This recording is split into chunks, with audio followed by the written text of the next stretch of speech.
Hola, hola, ¿cómo están? Bueno, como había quedado en el video anterior, yo hoy les voy a comentar la clase que acaba de terminar y me encantó, me pareció muy interesante porque fue una clase dedicada a las emociones. Obviamente la clase fue larguísima, yo voy a tratar de hacerle un resumen de lo que más me impactó, empezando por que tenemos que establecer qué es una emoción, qué son los sentimientos y cuál es el origen de las emociones y cómo las tramitamos, ¿no? Entonces, la emoción, de acuerdo a la definición desde el punto de vista de la psicología, es una reacción espontánea del organismo con frecuencia incontrolable ante un estímulo determinado. Esa es la definición más, el concepto más genérico, vamos a decir, de lo que es una emoción, porque hay otros mucho más complejos, con mayores descripciones, pero hasta ahora esto es bastante entendible y manejable. Es decir, son una reacción y de acuerdo a eso, eh, siempre son una reacción porque tienen un componente y una estrecha vinculación con el organismo y una respuesta fisiológica que nos dan ciertos estímulos. Entonces, las emociones son pues unas respuestas automáticas, involuntarias, son universales porque las siente todo el mundo, todo ser humano. Siente estas que hoy confirmé que son solo 5 las emociones que podemos llamar las emociones reflejas, o sea, las que son innatas, que están grabadas en el cerebro, se generan en virtud del espíritu, vamos a decir, de sobrevivencia que mantenemos. Y esas 5 emociones son la alegría, la sorpresa, la ira, la tristeza y el miedo. Algunos incorporan el asco, por ejemplo, y acabo de ver que otros incorporan el desprecio. Pero realmente yo me quedo con esas 5 porque, por ejemplo, el asco tiene más características para mí de un sentimiento porque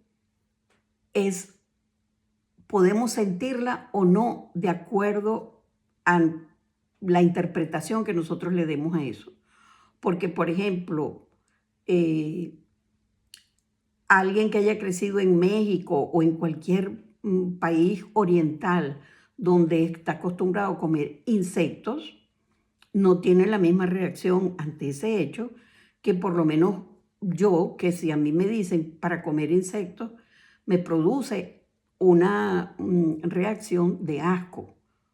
Entonces no es igual. Para algunos puede producirle asco y a otros le produce gusto, pues. Entonces, esa es una característica de los sentimientos que son derivados de las emociones porque son un impacto que se genera también en el organismo, pasan por el mismo trámite, vamos a llamarlo así, el procesamiento cerebral, pero son optativos, es decir, son facultativos, van a depender, son subjetivos, depende de la persona. Lo que se llaman las emociones, esas reflejas, son otra cosa porque son innatas y se disparan automáticamente. Entonces, por cierto, les recomiendo que busquen en la red, porque hay muchos comentarios sobre eso, de la interpretación también que podemos dar de las expresiones faciales, porque no siempre debemos asegurar las cosas de acuerdo a lo que vemos, ¿no? Porque, por ejemplo, la sonrisa para un japonés no es lo mismo que para nosotros, porque para nosotros, si yo veo a alguien con una expresión sonriente, yo pues asumo inmediatamente que esa persona está feliz, complacida, se siente bien, pues. Pero para un japonés no. Para un japonés, de acuerdo a su cultura, a su crianza, a sus fórmulas, eh, puede estar sonriente a pesar de que tenga dolor, una incomodidad, se sienta nervioso, etcétera, etcétera. Entonces, eso es un aspecto también que en algún momento sería bueno examinar todo lo que tiene que ver con las expresiones faciales. Bueno, en fin, nos dieron, por cierto, un cuadro muy interesante sobre estas emociones reflejas, las que son automáticas, y los sentimientos, es decir, todas aquellas que se derivan de cada una de ellas. Porque, por ejemplo, a mí me asombró que el amor sea un derivado de la alegría. Entonces eso me pareció así como que, por ejemplo, voy a revisar aquí muy rápidamente, por ejemplo, el éxito, el alivio, la saciedad, la amabilidad, el optimismo, la euforia, la diversión, todas son derivadas de la alegría. Y por ejemplo, me pareció asombroso saber que, por ejemplo, de la del miedo, no solamente es el pánico o terror, sino también la inseguridad, la preocupación, la ansiedad.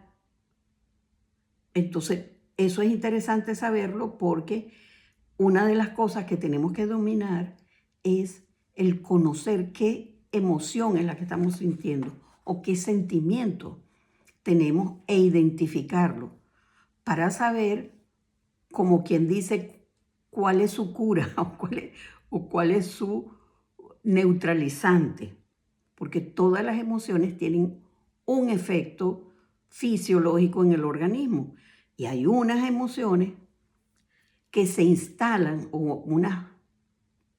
unos sentimientos que se instalan en nuestro organismo y como se quedan, porque una de las características de los sentimientos es que pueden ser duraderos. Las emociones reflejas son generalmente muy cortas de tiempo que las sentimos, pero los sentimientos pueden durar incluso toda la vida si quieres, pero afectan el organismo, dependiendo, por supuesto, de su intensidad, etcétera, etcétera. Pero, por ejemplo, de la ira no solamente es rabia, disgusto, violencia y tal, sino los celos, la exasperación, el resentimiento, la repulsión. En la tristeza vemos, por ejemplo, culpa, dolor, sufrimiento. El aburrimiento es un sentimiento derivado de la tristeza. El sentirnos entumecidos, estar como ausentes. En fin, muy interesante el cuadro. Y si lo desean, lo pueden pedir y a lo mejor logro copiarlo y se los envío.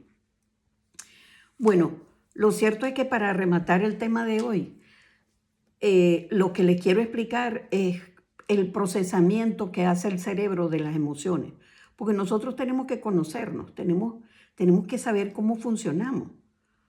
Entonces, las emociones se tramitan en el cerebro, en una región que se llama el sistema límbico y la que ya les he hablado en el video anterior del córtex o corteza orbitofrontal.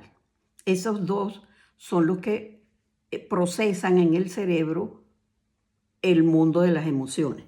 Entonces, ese sistema límbico está integrado por 6 elementos, 6 pasos, 6